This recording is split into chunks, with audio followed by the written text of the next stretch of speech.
আচ্ছা, আমরা অংশীদারি কারবার করছিলাম। কেমন আমরা আজকে গত দিন 6-7 দুটো হয়েছে, আজকে 8 থেকে করব। 3 বন্ধু যথাক্রমে 1,20,000 এবং 1,50,000 ও 1,10,000 টাকা মূলধন নিয়ে একটি বাস ক্রয় করেন। প্রথমজন ড্রাইভার ও বাকি দুজন কন্ট্রাক্টরের কাজ করেন। তারা ঠিক করেন যে মোট আয়ের 2/5 অংশ কাজের জন্য তারা 3:2:2 অনুপাতে ভাগ করবেন এবং বাকি টাকা মূলধনের অনুপাতে ভাগ করে নেবেন। কোনো এক মাসে যদি 29,260 টাকা আয় হয় তবে কে কত টাকা পাবেন হিসাব করে লিখি। আচ্ছা, তাহলে মূলধনের অনুপাতে ভাগ করে নেবে, আর বাকি বলেছে যে মোট আয়ের 2/5 অংশ এই অনুপাতে ভাগ করে নেবে। তাহলে আগে মোট আয়ের 2/5 অংশটা কত হয় সেইটা বার করি। কেমন 8-এর অঙ্কটা 8-এর অঙ্কটা হচ্ছে, তাহলে মোট আয় কত? মোট আয় হলো 29,260 টাকা। আচ্ছা, 8 নম্বরের অঙ্ক। আচ্ছা, মোট আয় কোনো এক মাসে মোট আয় হয়েছে 29,260 টাকা। 29,260 টাকা, ঠিক আছে। আচ্ছা, তাহলে তার 2/5 অংশ, তাহলে কত টাকা হয় সেটা বের করব। 29,260 টাকার 2/5 অংশ, 2/5 অংশ সমান কত টাকা হয়? অংশ সমান 5 দিয়ে এটা কাটি, 5 দিয়ে এটা কাটলে হচ্ছে 5×5 = 25, 26 × 7 = 42, 5×8 = 40, 2 = 26, 5×5 = 25, 0। তাহলে 2 0 0, 5 2 10 0, হাতে 1, 29,260। 5 দিয়ে কাটলাম, 5×5 = 25, 26 × 7 = 28, 42, 5×8 = 40, 2 26, 5×5 = 25, সরি এটা 10, 5 2 10, ভুল হয়েছে একটু। আচ্ছা, 5 2 10, 5×5 = 25, 1 থাকলো। আচ্ছা, 2 দিয়ে এটা গুণ করলে হবে কত টাকা? তাহলে 2 2 4, 5 2 10 0, হাতে 1, 8 2 16 17, 7, হাতে 1, 5 2 10 আর 11, 11,704 টাকা। তাহলে মোট টাকার 2/5 অংশ মানে হলো 11,704 টাকা।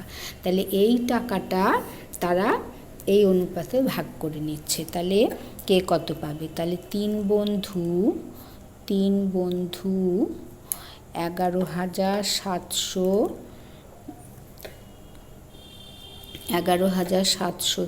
টাকা 3:2:2 এই অনুপাতে ভাগ করে।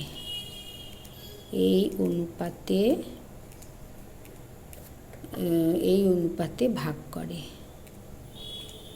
তাহলে কে কত পাবে হিসেব করি। এই অনুপাতে ভাগ করে, তাহলে অতএব প্রথম বন্ধু পায় কত টাকা হবে?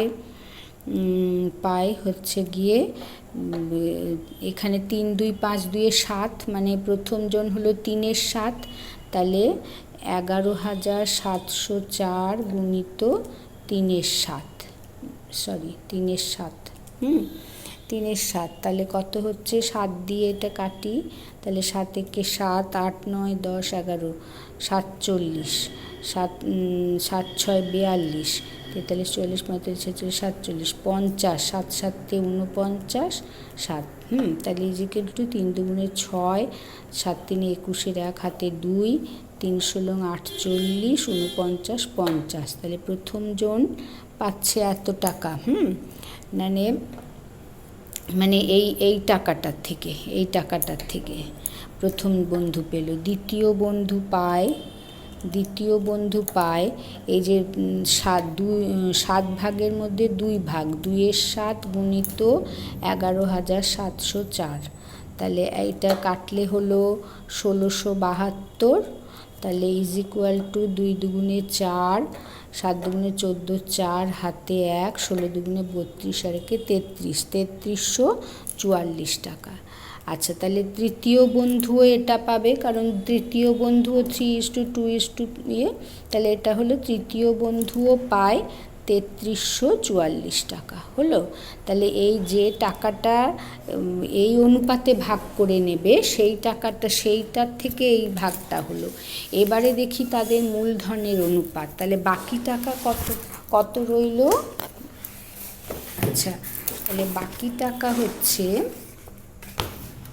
এখানে লিখি যে মোট আয়ের থেকে এই টাকাটা হচ্ছে, এই টাকাটা ভাগ করা হলো। তাহলে বাকি টাকা থাকলো কত?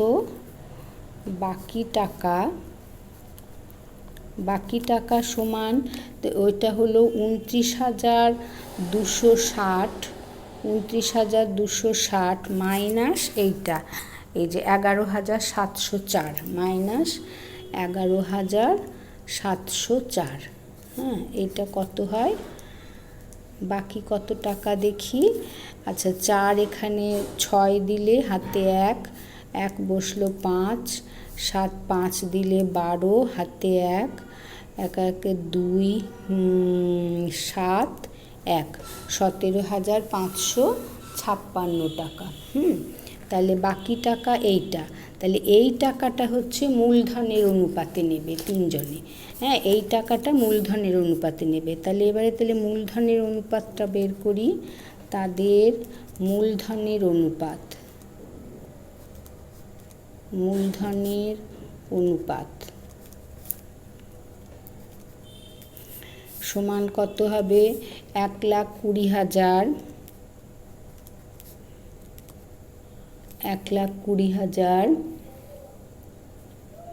ইজ টু 1,50,000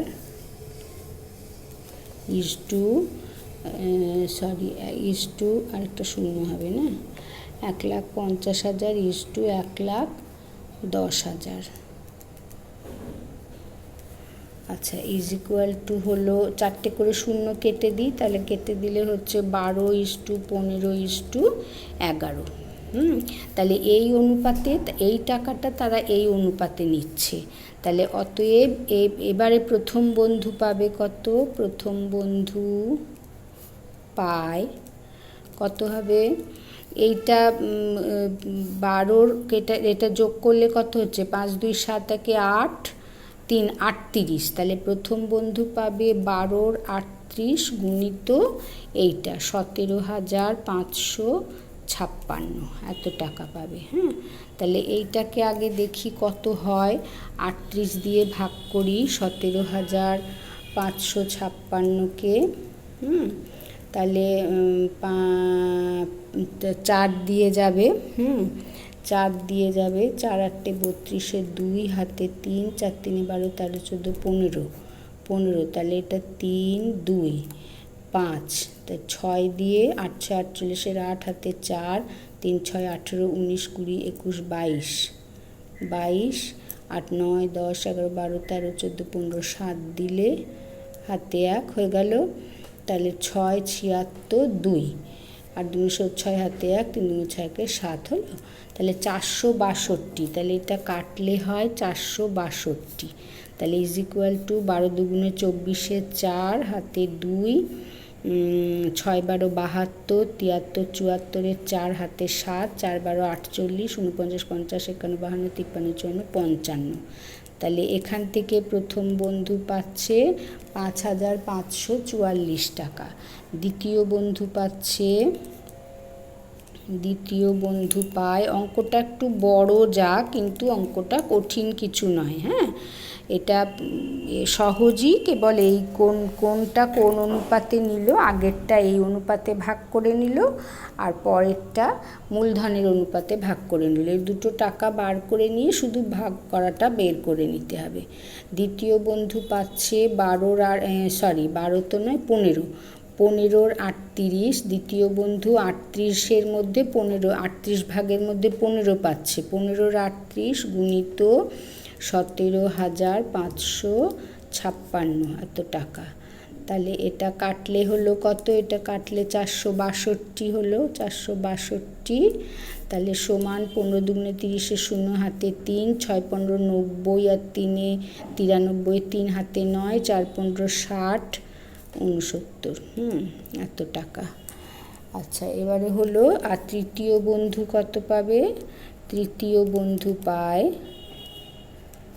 বন্ধু পায় মূলধনের অনুপাতে বার করছি, মানে 38-এর ভাগে 11-38 গুণিত 17,556 টাকা। তাহলে এটা কাটলে হলো 462। তাহলে ইজ ইকুয়াল টু 11 দুগুণে 22, 2 হাতে 2, 6 66, 67, 68, 8 হাতে 6, 4 44, 45, 46, 47, 48, 49, 50, 5,082 টাকা হয়েছে। আচ্ছা, এবারে তাহলে কি হলো যে মোট যে টাকাটা, মোট যে আয়টা, তার মধ্যে এই টাকাটা ভাগ করে নিচ্ছে এই অনুপাতে, আর এই টাকাটা ভাগ করে নিচ্ছে মূলধনের অনুপাতে। তাহলে তাদের ভাগ ভাগ করে বের করলাম। এবারে এক একজন আমাকে কি প্রশ্নে বলেছে যে তবে কে কত টাকা পায়। তাহলে এবার প্রত্যেকে এটা অতএব দুটো টাকা যোগ করতে হবে। প্রথম বন্ধু মোট কত টাকা হবে, আগে পেয়েছিল 5,016 টাকা। মোট 5,016 প্লাস এখন পেল 5,544। মোট এত টাকা পায়। তাহলে কত হচ্ছে যোগ করলে, 6 4 10 0 হাতে 1, 4 একে 5, 4 একে 6, 5 5 5 10, 10,560 টাকা। ঠিক আছে, এবার প্রত্যেকেরটা এরকম যোগ করে বের করব। দ্বিতীয়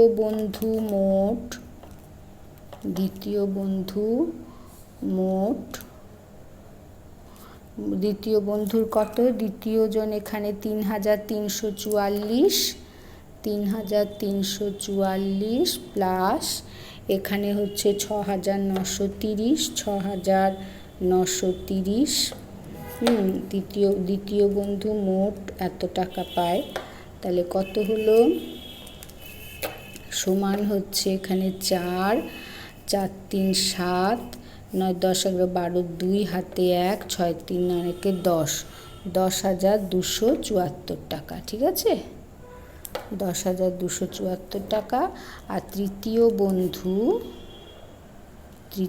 বন্ধু মোট 3,344 প্লাস 5,082, মোট এত টাকা পায়। অঙ্কটা বড়, খালি এমনি কিছুই নয়, খুব সহজ অঙ্ক। 4 2 6, 8 4 12, 2 হাতে 1, 3 আর একে 4, 5 3 8, 8,426 টাকা। খুবই সহজ অঙ্ক। শুধু অংশীদারির যে মূল আমরা নিয়মটা যেটা করি সেইভাবেই অঙ্কটা, শুধু একটু বড়। কিছু টাকা এই অনুপাতে ভাগ করে নিল, কিছু টাকা মূলধনের অনুপাতে ভাগ করে নিল, নিয়ে তিনজনে কে কত টাকা পেল। ঠিক আছে, এটাই থাক, অনেক বড় হয়ে গেছে ভিডিওটা, পরের দিন পরের অঙ্ক করব। ঠিক আছে, এই পর্যন্ত থাকলো।